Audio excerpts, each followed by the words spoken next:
Good afternoon, everyone, and welcome to our public hearing for the draft scoring criteria for the Drinking Water State Revolving Fund, or DWSRF. Glad you could join us today. My name is Jim Ostrowski, and I'm with the Environmental Support Division here at EGLE.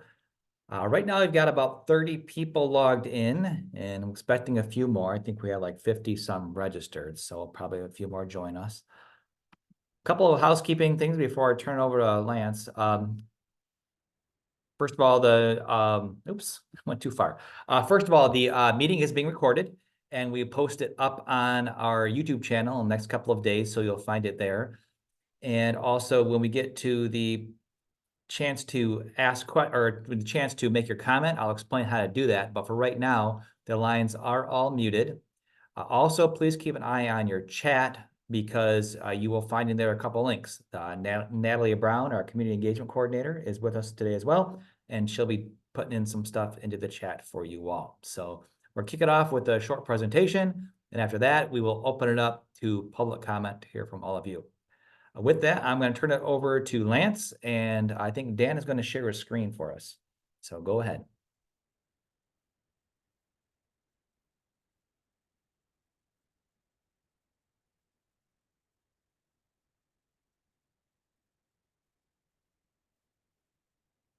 Making sure, Lance, are you there?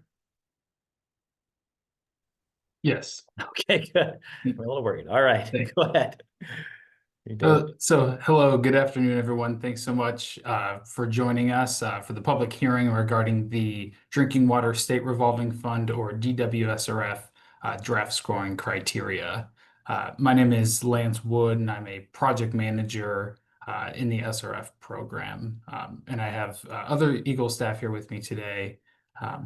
Have Angela hop on and introduce herself. She'll be helping with the hearing as well.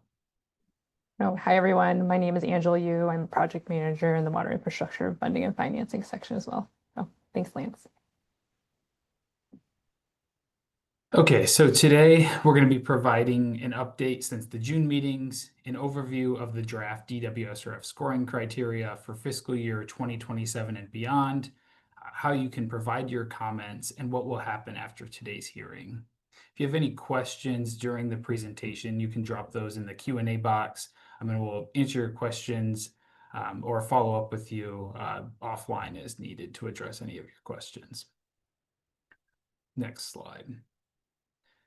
So for background information, the Water Infrastructure Funding and Financing section of the Finance Division is responsible for the Clean Water and Drinking Water State Revolving Fund programs.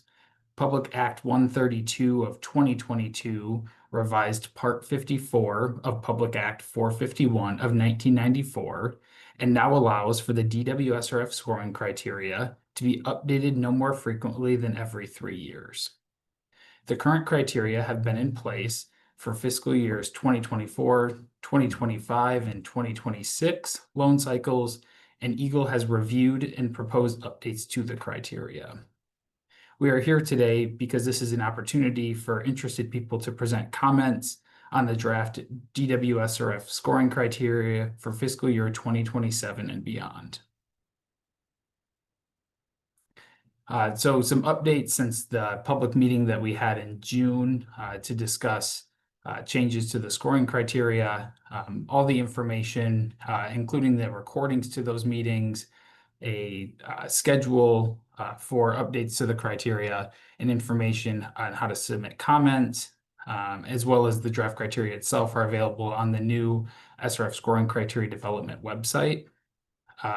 Since those meetings, we have received public comment and also reviewed those comments following the meetings as we work to develop the draft criteria and have incorporated feedback as we develop the draft criteria.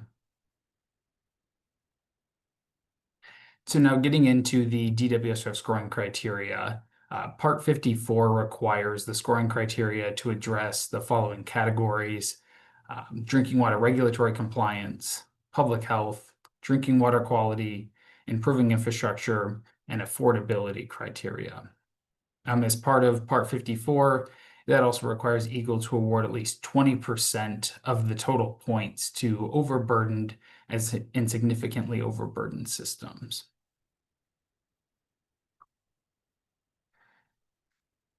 And so now we have the draft criteria itself, and they're broken down into the categories as spelled out by Part 54. So the first is drinking water regulatory compliance, and that category has a proposed maximum of 10 points in that category, with the sub-criteria being for projects that are addressing deficiencies in any sort of enforcement order. So a consent order, consent agreement, or other sort of order with the state, that gets 10 points.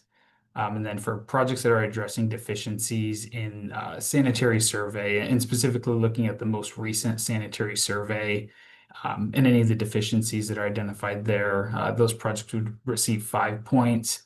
And in both of these categories, it's aligning both with the kind of principal purpose of the DWSRF, and assisting with compliance of drinking water regulations. And then with the sanitary survey category, working to award systems who are addressing deficiencies and avoiding, further compliance issues.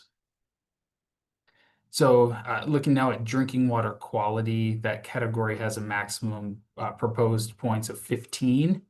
And the sub-criteria are for projects that are addressing private well contamination with extension of the public water system, and that's to a minimum of 5 homes, and that would qualify for 5 points under the criteria, and then an additional 2 points will be awarded for applicants who have connection requirement. So looking at things like a local ordinance or other thing that's in place to help get connection to that water system extension, and in part helping to meet the connection requirement of the SRF.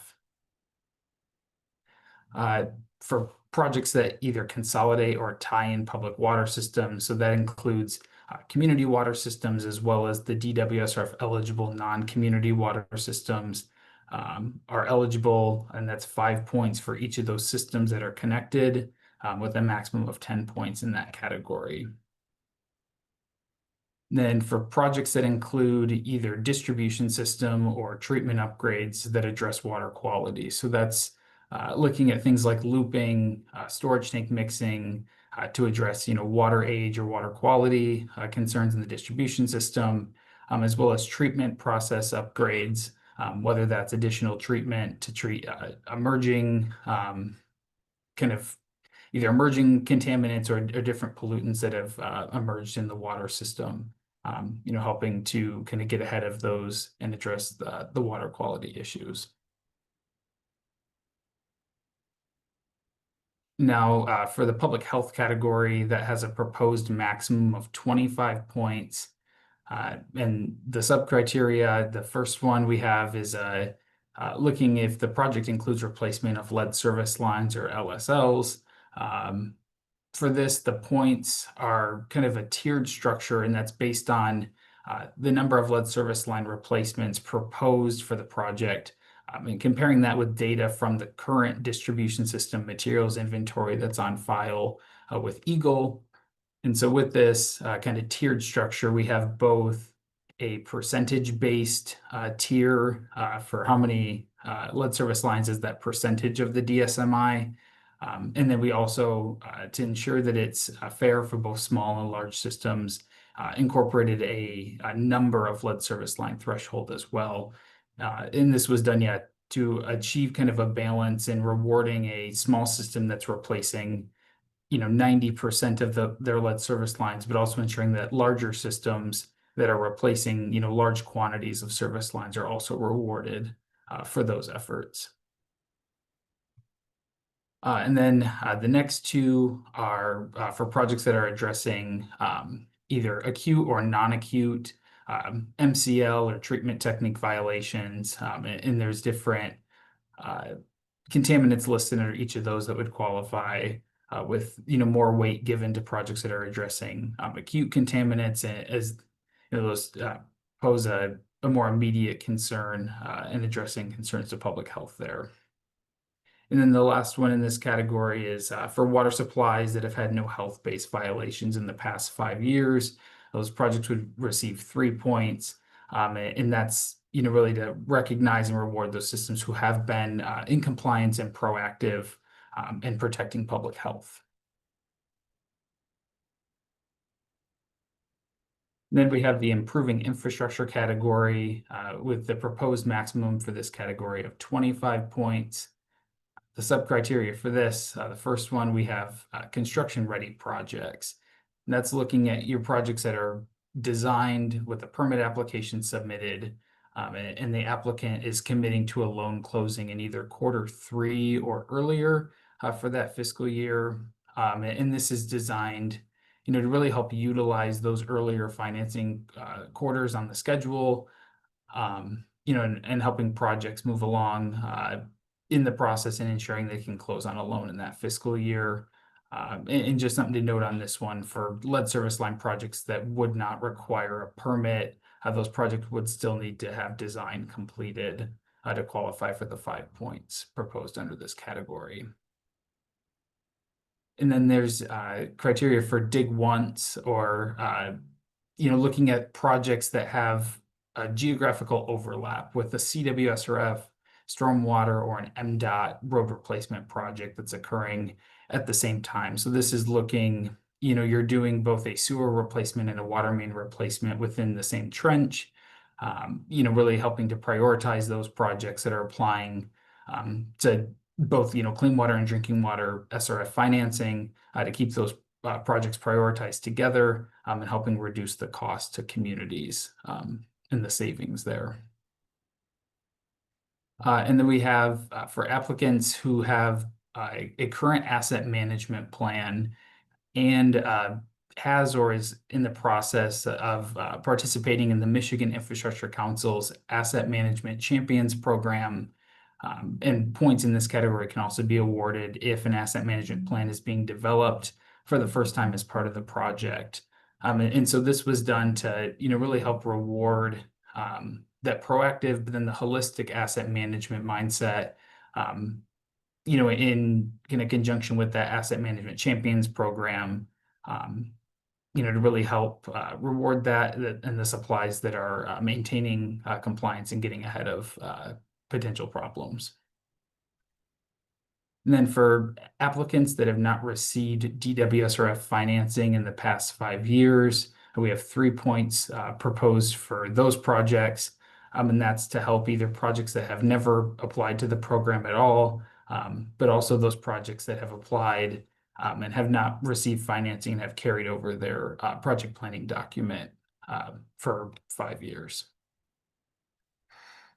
And then the next one is for applicants who have implemented water conservation efforts. And so that's things like water conservation ordinances or other similar things in place to really encourage that voluntary water conservation piece that can help systems avoid the need to add additional source capacity and really saving costs for those supplies. And then looking at projects that include resiliency or DWSRF eligible security measures, with some of the examples here being electrical system redundancy or cybersecurity. And so that's really looking both at current and then future challenges resulting from things like climate change or cyber threats, as we know the increasing threat of cyber threats to the water sector. And lastly, there's the affordability or overburdened applicants section, and that has a maximum proposed of 25 points. And this is the same structure as the existing scoring criteria, with 20 points for overburdened systems and 25 points for significantly overburdened systems. And then the total of all those categories added up is 100 maximum points total, which is the same as the existing scoring criteria for the total maximum number of points. So here we have, instead of going one by one for each of the sub-criteria, we looked at the categories overall to compare both the maximum awarded points in the existing scoring criteria and then the maximum in the draft scoring criteria that's proposed to kind of show the difference in some of the things that were changed in the criteria.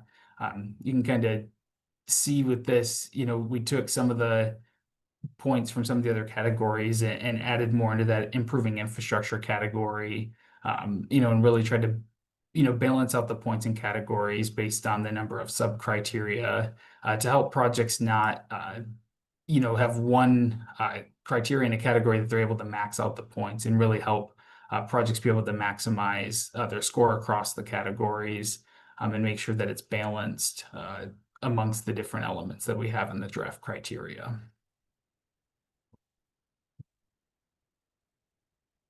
And then as part of the scoring criteria, we also have tiebreaker procedures.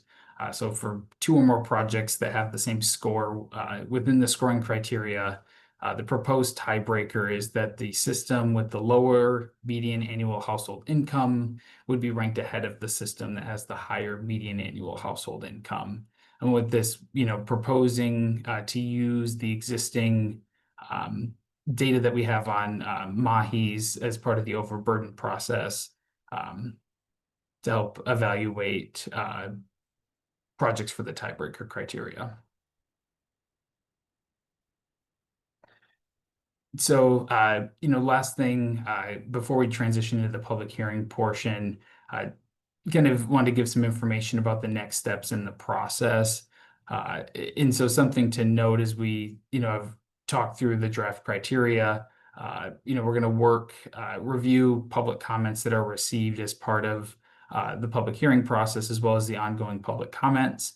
And then we will be reviewing those as we work to finalize the criteria. And once that finalized criteria is posted, we will then begin working on a more detailed guidance document that will be released at a later date that goes through the individual criteria and further explains the types of projects and components that would receive points under those categories and help applicants in reviewing and scoring their projects. I will turn it over to Angela now for the public hearing portion of today's meeting.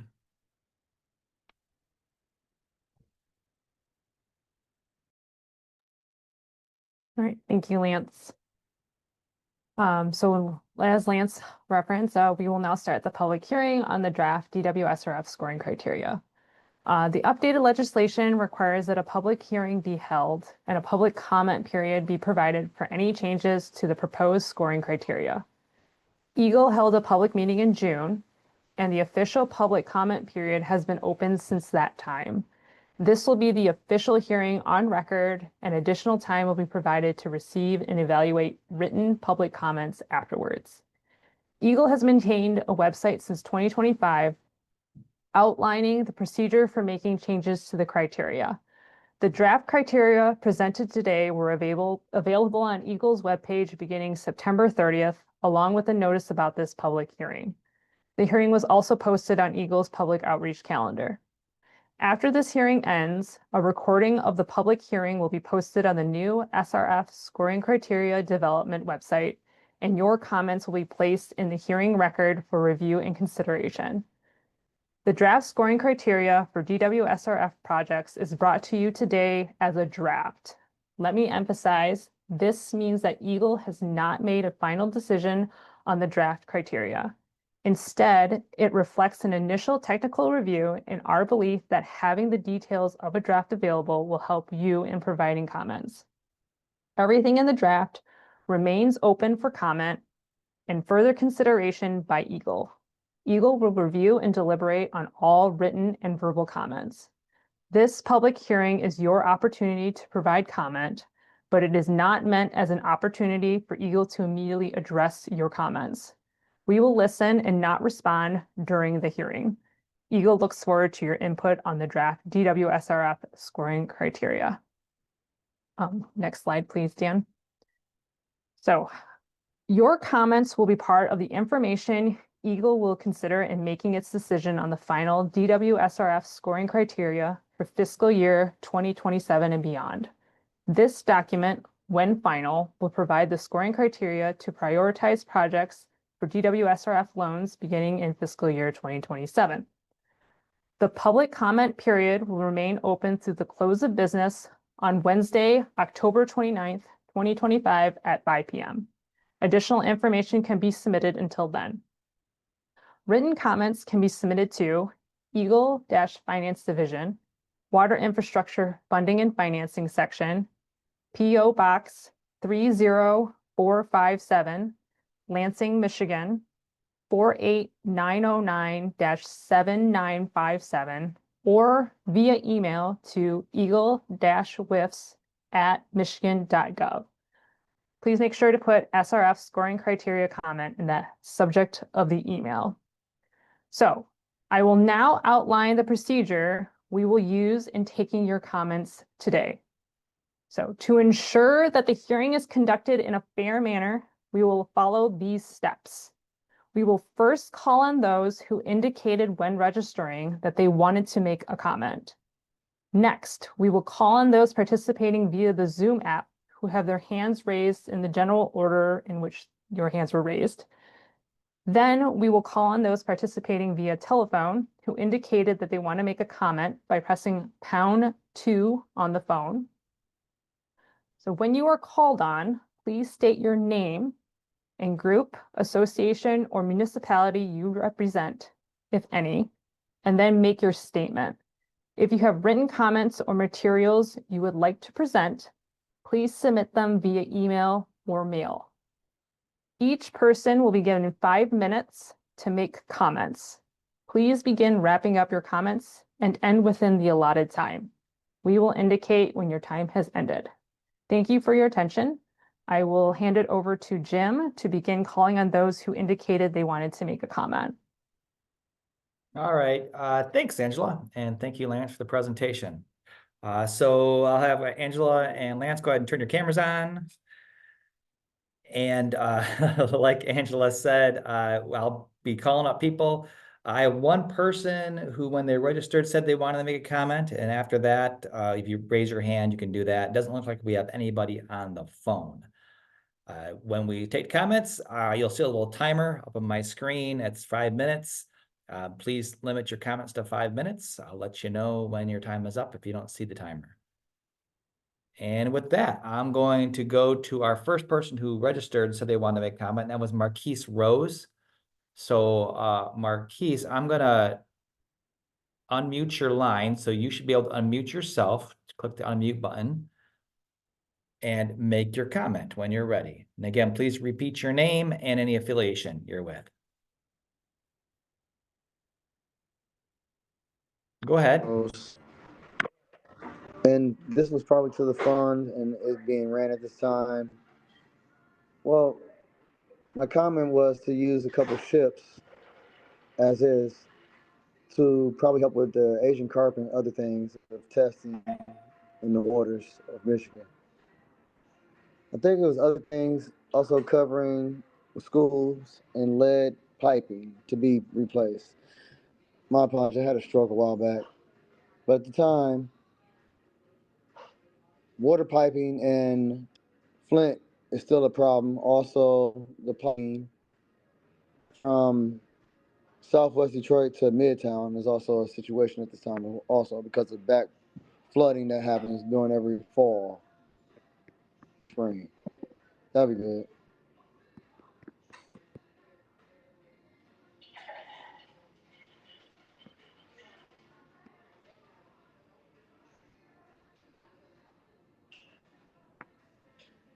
Okay, Marquise, is that all your comments? Yes, that'll be all. Okay, I thanks for your submitted some comments. paperwork about it. Thank you for your comments this afternoon. All right, now we'll go to raised hands. So I'm just checking to see if we have any hands that are raised. And we do. So next person up is Luther Blackburn. So Luther, you can go ahead and unmute your line and make your comment. Thanks. Can you hear me, Jim? Yeah, we can hear you. Go ahead. Awesome. Thank you. I did submit some written comments, but I'll just bring them up again here. It's my understanding that you guys are considering changing the condition for the threshold to not exceed 100% of the statewide median annual household income to 80%. And I believe it's currently the criteria is 100% for determining overburdened or significantly overburdened status. I think that raising that cap just brings in too much competition for money that's already limited in availability for communities that are right on the border of qualifying. So I would ask that you leave it the same as it is, and preferably widen the condition to actually qualify for overburden status. It currently is at 20%, that the taxable value per capita of the area served by a project falls into communities representing the lowest 20%. And I would ask that if you want to increase the competition for overburdened communities, that be raised to 30%, to make it, more palatable for communities that are right on that border. That would be my comments. Thank you. All right, thanks, Luther.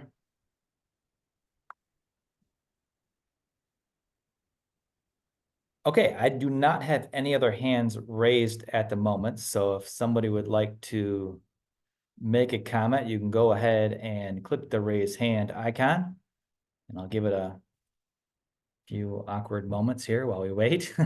While we're doing that, I will note that Natalie has put into the chat a couple of links that you might want to check out. These are things that Lance referenced in his presentation, so make sure you do that. Also on your screen, you will see if you want to make a written comment to the email that you can do that.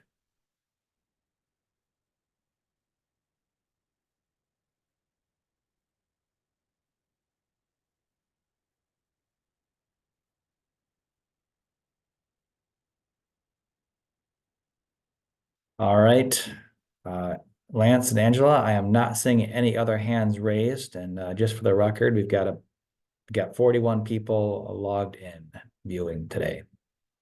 So with that, I'm going to turn it back over to Angela, and Angela, you can read the closing statement, please. So thank you for your comments and cooperation today. We appreciate your interest in the DWSRF scoring criteria and that you took the time to participate. As indicated at the beginning of the hearing, the public comment period is open through the close of business on October 29th, 2025 at 5 p.m.